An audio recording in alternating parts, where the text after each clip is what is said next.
حي على الفلاح۔ ایک حدیث سنیے گا، محدثین نے لکھا کہ آپ کا ہر عمل روز قیامت اگر آپ نے کوئی گناہ کیا، ظلم کیا، اس کے بدلے میں دے دیا جائے گا۔ نمازیں پڑھی، ظلم کیا تھا، نیکی گئی۔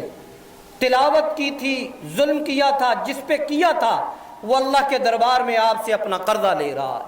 آپ کی تلاوت گئی، تسبیحات کی تھیں، آپ کی تسبیحات گئیں، آپ نے سجدے طویل کیے تھے، تہجد پڑھے تھے، تہجد بھی چلے گئے۔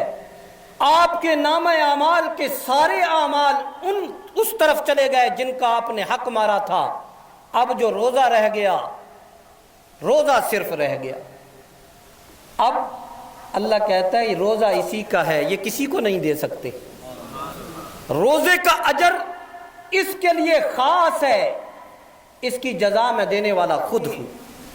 کم بختیوں نے جو گھیرا ہوتا ہے نا، تو آج کل تو پتہ ہی نہیں چلتا کہ رمضان آیا بھی ہے یا نہیں آیا۔ کھانا پینا ویسا چل رہا ہوتا ہے، ہوٹل ویسے چل رہے ہوتے ہیں، گانے ویسے چل رہے ہوتے ہیں۔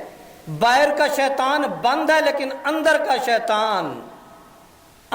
شیطان سر نہیں جھکانے لگا۔ تو اللہ تبارک و تعالی نے اپنے بندوں کو موقع دیے۔ وہ جو شیطان ہر لمحے میں وسوسے ڈال کر ہمیں اپنے رب سے دور کر رہا تھا، اللہ نے فرمایا کہ میں اس شیطان کو اب باندھ دیتا ہوں، میرے بندو اب تو آ جاؤ۔ اللہ تبارک و تعالیٰ کہہ رہے ہیں کہ او میرے بندو، آؤ میری طرف، آؤ میری طرف۔ رسول اللہ صلی اللہ علیہ وسلم نے فرمایا رمضان کا پہلا حصہ اللہ کی رحمت کا حصہ ہے۔ پہلا عشرہ رحمت کا عشرہ، دوسرا مغفرت کا عشرہ، اور تیسرا عتق من النار، آگ سے خلاصی کا عشرہ۔ یہ میرے محبوب پیغمبر کے الفاظ ہیں۔ پہلی رات میں گناہ معاف ہو گئے تو دل پہ جو زنگ تھا وہ گیا، لیکن ان کے معاف نہیں ہوں گے جنہوں نے ہاتھ میں شراب کی بوتل اٹھائی ہوگی۔ معاف ان کے ہوں گے جو رمضان کا حیا کرے گا، گناہ ان کے معاف ہوں گے۔ آپ اسی طرح گانے بجائیں نہیں میرے بھیا، سگریٹ ہاتھ میں ہے اور سڑکوں پہ پیتے ہوئے جائیں، ایک گناہ، یہ گناہ نہیں، یہ اللہ کی بغاوت ہے، اور اللہ اپنے باغیوں کو معاف نہیں کرتا، گناہگاروں کو معاف کرتا ہے۔ سب کے سامنے کھائیں پیئیں، شرم حیا کو پھینک کر اللہ کی دشمنی پہ کھڑے ہو جائیں، دشمنوں پہ رحمت نہیں اتارتا۔ اور کھلے گناہ، کھلے گناہ، اگر کبھی روزہ رکھنے کی توفیق نہ ہو، ہمت نہ ہو، تو خدا کی قسم چھپ کے کھایا کرو، کچھ تو اللہ کا حیا کیا کرو نا۔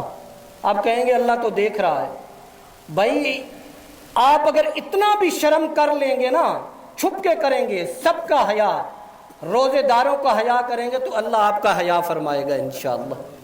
اللہ آپ پہ اپنی رحمت اتارے گا۔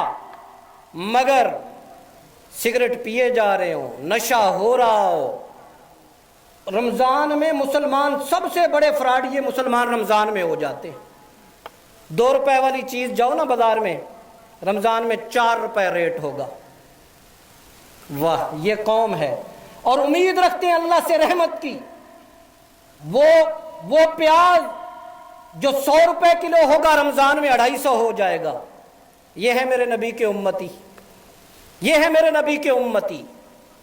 اللہ کے نبی نے فرمایا کہ رمضان میں رزق بڑھتا ہے، اگر تم صاف طریقے سے کمائی کرو تو اللہ اس رزق میں اضافہ فرما دے گا انشاءاللہ۔